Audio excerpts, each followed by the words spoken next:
భారతదేశానికి యుగ పురుషుడిగా వికసిత్ భారత్ మహాసంకల్పానికి దూరదృష్టి గల రూపకర్తగా ధర్మాన్ని భారతీయ శాశ్వత నాగరికత విలువలను పరిరక్షించడంలో ఆచంచల నిబద్ధతను కనపరుస్తూ తన దూరదృష్టి గల నాయకత్వంలో 140 కోట్ల భారతీయుల ఆశయాలకు నూతన స్ఫూర్తినిచ్చి దేశాన్ని అపూర్వ ప్రగతి పథంలో వేగంగా ముందుకు నడిపిస్తూ ఆత్మనిర్భరత స్ఫూర్తిని జాతి గొప్పతనాన్ని మరింత బలోపేతం చేసి ప్రపంచ వేదికపై భారతదేశాన్ని ఆత్మవిశ్వాసంతో కూడిన గౌరవప్రదమైన స్థానం నిలబెట్టిన మన గౌరవ ప్రధానమంత్రి శ్రీ నరేంద్ర మోదీ గారికి మన రాష్ట్ర ప్రజలందరి తరపున హృదయపూర్వక అభినందనలు తెలియజేస్తున్నాను.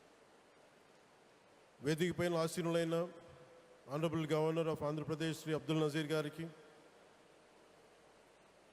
విజనరీ లీడర్ శ్రీ గౌరవ ముఖ్యమంత్రి శ్రీ నారా చంద్రబాబు నాయుడు గారికి, honourable union minister civil aviation Kinjarapu Rammohan Naidu గారికి, honourable governor of Goa Shri Pusapati Ashok Gajapati Raju గారికి, గౌరవ కేంద్ర మంత్రి వర్యులందరికీ, సోదర సమానులు శ్రీ నారా లోకేష్ గారికి, ఈ కార్యక్రమానికి విచ్చేసిన గౌరవ మంత్రివర్యులు, పార్లమెంట్ సభ్యులు, శాసనమండలి సభ్యులు, శాసనసభ్యులు, విశిష్ట అతిథులు, ప్రజాప్రతినిధులు, ప్రభుత్వ అధికారులు, మీడియా మిత్రులకి అందరికీ, భారీ సంఖ్యలో విచ్చేసిన ప్రజలందరికీ, అలాగే ఈ వేడుకను వివిధ మాధ్యమాల ద్వారా వీక్షిస్తున్న ఆంధ్రప్రదేశ్ ప్రజలందరికీ, దేశ విదేశాల్లో ఉన్న భారతీయులందరికీ నా హృదయపూర్వక నమస్కారాలు తెలియజేస్తున్నాను. ఈ నేల బానిసగా ఉండదు, ఈ జాతి ఎవరికి తల వంచదని సవాల్ విసిరిన అసామాన్య విప్లవ వీరుడు అల్లూరి సీతారామరాజు గారు, ఆయన పేరు మన ఎయిర్పోర్ట్కి పెట్టడం చాలా చాలా స్ఫూర్తిదాయకం. As we dedicate this airport to the people, one thought comes to my mind. Alluri స్ఫూర్తి రెక్కలపై ప్రపంచాన్ని చేరే Andhra Pradesh. Rooted in Alluri's ideals and driven by the aspirations of our people, Andhra Pradesh is ready to soar to greater heights. ఈరోజు మన గౌరవ ప్రధానమంత్రి శ్రీ నరేంద్ర మోదీ గారి చేతుల మీదుగా అల్లూరి సీతారామరాజు అంతర్జాతీయ విమానాశ్రయానికి జాతికి దీనిని అంకితం చేయటం ఆంధ్రప్రదేశ్ అభివృద్ధి ప్రస్థానంలో ఒక నూతన అధ్యాయానికి నాంది పలుకుతుంది. మోదీ గారి నాయకత్వంలో ఈరోజు 17,435 కోట్ల విలువైన అభివృద్ధి కార్యక్రమాలు ప్రజలకి అంకితం కావడం, అలాగే national highway projects, energy infrastructure ప్రాజెక్టులో ప్రారంభోత్సవాలు, శంకుస్థాపనలు జరగడం మన రాష్ట్ర అభివృద్ధిలో చాలా కీలకమైన ఘట్టం. ఈ ప్రాజెక్ట్స్ కనెక్టివిటీని బలోపేతం చేయడం కాదు, ఎనర్జీ సెక్యూరిటీని పెంచి ఇండస్ట్రియల్ గ్రోత్స్కి మరింత వేగాన్ని అందించి యువతకి ఉపాధి అవకాశాలు మెరుగుపరిచి ఆంధ్రప్రదేశ్ని మరింత వేగంగా అభివృద్ధి పదంలో ముందుకు నడిపిస్తాయి. ఒక దేశం కేవలం ప్రకటనలతో అభివృద్ధి చెందదు, ప్రజల కలల సాకారం అయ్యే మౌలిక సదుపాయాలతో అభివృద్ధి చెందుతుంది. So honourable Modiji, your vision of Viksit Bharat and Atmanirbhar Bharat is transforming the nation across every sector, from highways to railways, from ports to airports, from digital infrastructure to defense, manufacturing and renewable energy. చరిత్ర కేవలం మన నిర్మించిన కట్టడాలను మాత్రమే గుర్తుంచుకోదు, వాటి ద్వారా నిర్మితమైన భవిష్యత్తుని గుర్తుంచుకుంటుంది. ఈ విషయం మీ నాయకత్వంలో ఆంధ్రప్రదేశ్కి లభిస్తున్న అభివృద్ధిలో చాలా చాలా స్పష్టంగా కనిపిస్తాం. ఇదివరకే విశాఖపట్నంలో 2 లక్షల కోట్ల పైగా పెట్టుబడులు, అందులో ఎన్టీపీసీ గ్రీన్ హైడ్రోజన్ హబ్, జాతీయ రహదారులు, రైల్వే ప్రాజెక్టులు, అలాగే అమరావతి కోసం 50,000 కోట్ల పెట్టుబడులు, రాయలసీమ అభివృద్ధికి 13,400 కోట్ల ప్రాజెక్టులు మన రాష్ట్ర అభివృద్ధికి బలమైన పునాది వేస్తున్నాయి. South Coast railway zone at Visakhapatnam ఏర్పాటు ద్వారా ఆంధ్రప్రదేశ్ ప్రజల చిరకాల ఆకాంక్షను సాకారం చేస్తుంది. ఈ కార్యక్రమాలు మరిన్ని పెట్టుబడులు ఆకర్షించడంతో పాటు ప్రత్యక్షంగా పరోక్షంగా 20 లక్షల పైగా ఉపాధి అవకాశాలను సృష్టించి స్టేట్ ఇన్ఫ్రాస్ట్రక్చర్ని మరింత బలోపేతం చేస్తూ ఆర్థికాభివృద్ధికి మరింత బలాన్ని అందిస్తున్నాయి. అలాగే గౌరవ చంద్రబాబు నాయుడు గారి నాయకత్వంలో, ఆయన మార్గదర్శకత్వంలో, వారి నాయకత్వంలో ఆంధ్రప్రదేశ్ దేశంలోని అగ్రగామి రాష్ట్రంగా అవతరిస్తూ ఉంది. ప్రత్యేకించి ఈ విమానాశ్రయానికి అల్లూరి సీతారామరాజు గారి పేరు పెట్టడం ఆ మహావీరుడికి నివాళి మాత్రమే కాదు, ఆయన ఆశయాలను, ఆయన స్ఫూర్తిని భావితరాలకు అందించే చాలా చాలా గొప్ప నిర్ణయం. జి మల్లికార్జునరావు గారు, జిఎంఆర్, అందరూ ప్రేమగా పిలుచుకున్న జిఎంఆర్ గారు, వారు దీన్ని కట్టడం శ్రీకాకుళం జిల్లా నుంచి వచ్చి, రాజాం నుంచి వచ్చి శ్రీకాకుళం వెనుకబాటుతనానికి ఆయన కృషిని ట్రస్టుల ద్వారా అందిస్తూ ఆయన నేతృత్వంలో, ఆయన నాయకత్వంలో ఎయిర్పోర్ట్ నిర్మించడం మనందరికీ చాలా చాలా గర్వకారణం. ఈ సందర్భంగా మనందరం ఒక నిర్ణయం తీసుకోవాలి. పండ్లున్న చెట్టుకే రాళ్ళు వేస్తారంట. కష్టపడే కుటుంబ సభ్యుడు, తండ్రి కావచ్చు, పెద్ద కొడుకు కావచ్చు, అందరూ అతని మీద పడతారు. నువ్వు ఎక్కువ కష్టపడు, ఎక్కువ తిట్లు తింటావు. అలాంటిది మనం ఎలాంటి పరిస్థితుల నుంచి వచ్చాం? భారతదేశం ఒక పరిస్థితిలో బంగారాన్ని కూడా తాకట్టు పెట్టుకునే పరిస్థితి వచ్చింది. అలాంటి పరిస్థితుల నుంచి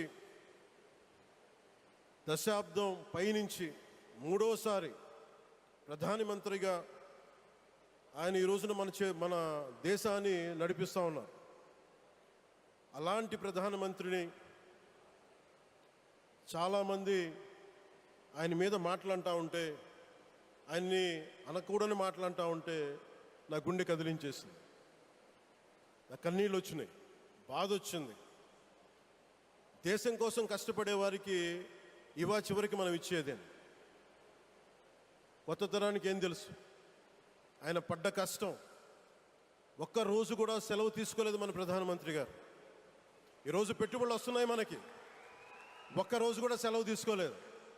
శత్రు దేశాలు, మన అభివృద్ధికి ఈర్ష్యపడే పశ్చిమ దేశాలు, వీటన్నిటినీ తట్టుకొని ఒకవైపు విదేశాల్లో ఉండే శత్రువులతో పోరాడాలి, దేశాన్ని అభివృద్ధి పదంలో తీసుకెళ్దామంటే అంతర్గత శత్రువులతో పోరాడాలి. అలాంటి వ్యక్తికి మనం ఇవ్వగలిగేది కేవలం మేమున్నాం మీ వెంట, మీ మీద మాట పడితే అది మా మీద పడ్డట్టే, అదే మన వారికి ఇవ్వాల్సింది. నిజంగా ఆయన జంతర్ మంతర్లు అన్ని మాట్లాడుతూ ఉంటే నేను ఈ రోజున ప్రధానమంత్రి గారికి ఒకటే ఇస్తున్నాను, మిమ్మల్ని కొట్టే నాయకుడు లేడు ఈ భారతదేశంలో, రాబోడు. కానీ మీరు పడ్డ శ్రమ, మీరు పడ్డ కష్టం ఎవరు తీసుకోలేరు. ఎన్ని బాధలు పడ్డా, ఎన్ని దెబ్బలు తిన్నా ఈరోజు మనం గర్వంగా చెప్పుకుంటున్నాం. మన ఉత్తరాంధ్రకి ఎయిర్పోర్ట్లు వచ్చినాయి, ఇన్ని లక్షల పెట్టుబడులు వచ్చింది ఆంధ్రప్రదేశ్కి. కానీ ఇవన్నీ తట్టుకొని చెయ్యాలి అంటే 144 కోట్ల తాలూకు ప్రజల ఆకాంక్షల్ని ఎంతోమంది వెనక్కి లాగుతున్నా, ఒకళ్ళు ముందుకు తీసుకెళ్లాలంటే ఎంతమంది తిడుతున్నా, విమర్శిస్తున్నా తీసుకెళ్తున్నారంటే ఒకే ఒక్క నాయకుడు, ప్రధానమంత్రి శ్రీ నరేంద్ర మోదీ గారు. నేను ఎందుకు తపన పడ్డాను,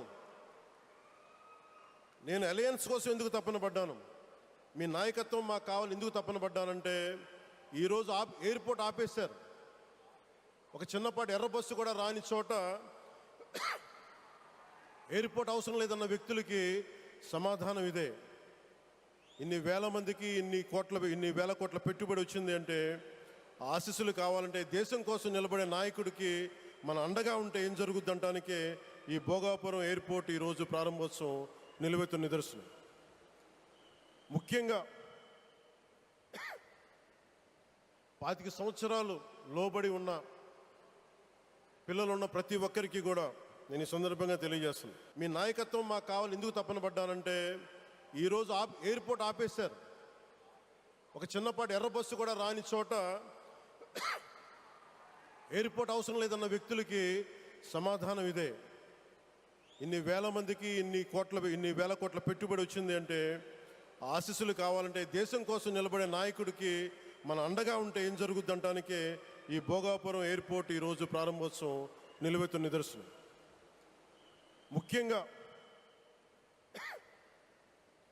25 సంవత్సరాలు లోబడి ఉన్న పిల్లలున్న ప్రతి ఒక్కరికి కూడా నేను ఈ సందర్భంగా తెలియజేస్తున్నాను. పిల్లల్ని సరైన దారిలో పెట్టడం, సరైన సంస్కారాలు నేర్పించడం చాలా చాలా అవసరం. ఈరోజు పొద్దున్నే ప్రధానమంత్రి గారి స్టేట్మెంట్ చూశాను. ఆయన తిట్టిన ఎన్ని దూషించారో వారిని కూడా పెద్ద మనసుతోటి క్షమించారు ఆయన. అలాంటి ప్రధానమంత్రి గారికి మీ పాదాలకు నేను నమస్కారం తెలియజేస్తున్నాను. నిజంగా మీ ఉన్నతి, మీ ఔన్నత్యం ఈరోజు చాలా చాలా స్ఫూర్తిదాయకం. భారతదేశం మీ అందరికీ కూడా, ప్రజలందరికీ కూడా, ఆంధ్రప్రదేశ్ ప్రజలందరికీ కూడా, దేశ ప్రజలందరికీ కూడా ఒక నాయకుడి కష్టాన్ని మనం వెంటనే గుర్తించలేం. ఆయన ఎంత తపన పడుతున్నారు. ఒక కుటుంబాన్ని నడపడం ఎంత కష్టపడుతున్నాం. 140 కోట్ల మంది ప్రజలు నడపడం ఎంత ఆషామాషి వ్యవహారం కాదు. ముందుకు తీసుకెళ్లే నాయకుడికి తెలుస్తుంది. అలాంటి వ్యక్తికి మనం ఏమి ఇవ్వగలం. దేశాన్ని నడిపించడం అంటే రామకార్యం లాంటిది. హనుమంతుడు లంకకు లంఘించినప్పుడు అనేక అవంతరాలు వచ్చినాయి, అనేక అడ్డంకులు వచ్చినాయి. రామకార్యం చాలా గొప్పది. అలాగే ఈరోజు ప్రధానమంత్రి గారు దేశాన్ని ముందుకు నడిపించేది బృహత్కార్యం, చాలా మహాకార్యం అది. అలాంటి వ్యక్తికి మనం ఇవ్వగలిగేది, హనుమంతుడికి మనం ఏమి ఇవ్వగలం? నువ్వెంత గొప్పగా లంఘించావు, ఎంత కష్టపడ్డావు. ఏ దేవతకైనా ఇవ్వాల్సిన స్తుతే. వాళ్ళు మన నుంచి ఏమి కోరుకోరు. ఒక తల్లిదండ్రులకి మనం ఏం కోరుకోరు. అమ్మ నువ్వు మా కోసం కష్టపడ్డావు, నాన్న నువ్వు మా కోసం కష్టపడ్డావు అని. అలాగే ఈ దేశ ప్రధానికి, సెలవు తీసుకోకుండా పనిచేస్తున్న ఈ దేశ ప్రధానికి మనం ఇవ్వగలిగేది, మీరు మా కోసం ఎంత కష్టపడ్డారు, మీరు మా కోసం నిరంతరం ఎంత శ్రమ తీసుకున్నారని చెప్పడమే మనందరి కర్తవ్యం. అలాంటి గౌరవ ప్రధానమంత్రి గారికి మనస్ఫూర్తిగా మీరు అనుకున్నంత కాలం అధికారం మీరు వద్దంటే వదలాలి, కానీ అధికారం మీ చేతుల్లోనే ఉంటుంది. దానికి మేమందరం నిరంతరం కృషి చేస్తామని తెలియజేసుకుంటూ, భారతమాత ముద్దుబిడ్డ మన ప్రధానమంత్రి నరేంద్ర మోదీ గారికి ధన్యవాదాలు తెలుపుకుంటూ, ఒక్కసారి ఆయనకి ఇవ్వగలిగేది భారత్ మాతకి జేజేలు చెప్పుకుంటూ సెలవు తీసుకున్నాను. భారత్ మాతాకి. గౌరవ ప్రధానమంత్రి గారికి మరోమారు ధన్యవాదాలు తెలుపుకుంటూ, మీ ఆశీస్సులు మా అందరికీ కావాలి, రాష్ట్రానికి కావాలని తెలియజేసుకుని సెలవు తీసుకున్నాను. జై భారత్ అండ్ జై హింద్.